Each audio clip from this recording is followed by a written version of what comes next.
رایên ciyawaz bûye asteng di nava çalakvan û rojnamavanên devera Badînan bi giştî û bi taybetî li devera Amêdiyê. Di mawayê borî de çendeha asteng bû çalakvan û rojnamavanên vê deverê peyda bûyne. Bi dîtina çalakvanên vê deverê, azadiya raderbirînê di astekî lawaz de û berdewam asteng li hemberî wan dirost dibin û bi azadane neşên derbirînê ji rayên xwe yên ciyawaz bikin. Lê diyar dikin çend asteng li hember çalakvan û rojnamavanan peyda bin dê dengên nerazîbûnê zêdetir lê hên. بگومان آزادیا رادربرینه و یا چلکفان سیاسی البادینه و تایبل قضا دیه سوریه هاتیه اکود بیجن زندانی کرن شلای حکمته و که چلکفان مدنی و چلکفان سیاسی نشد بیرو بچون خویا درست یان آخف نخویا درست یان رای جیاواز درست بوتای که ولاتی بگهینی تنجبر کو چند اگر اگه هنن له دور آبادین و تایبتی دور آمدی شلای حکمت و اجباری که قوید کفت سر نیلید کاری خوی بدرستایی بکرد بلام چی پی نوید چی هندی را گیرید و چلاکوانا بهتا گیرم بلکو پتر ترجیع و چید بی تو زوربه یا خلقید بینه چلاکوان سیاسی و کونندنا و چواکی دا bu her kese ki dijatiya ve çalakiye biketin yani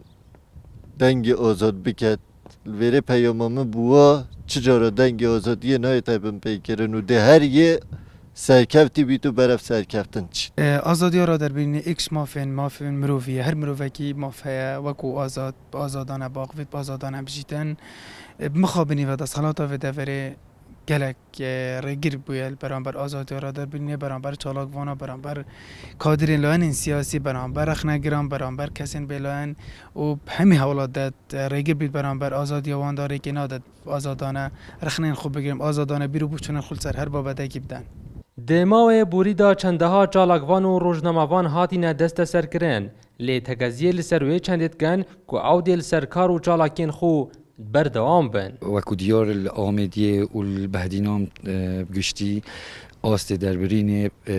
سەبارەت چالاکڤان سەبارەت نویسەر ئاستێکی gelek نزمدایە ئەو ژید vەگەریێتەوە بوو دەستهەلاتا دەڤەرێ و دەستهەلاتا بەهدینان زێدە ئاستانگات ئێختە ترێکên نویسەرە و چالاکڤانا دا نەشن بحەزا خو wê ڕەیê derbirin ئەوە ناخوان دا هی اف جا داخواست دکن جهت پیوندی دار پشت به پشت چالاکوان و نویسه را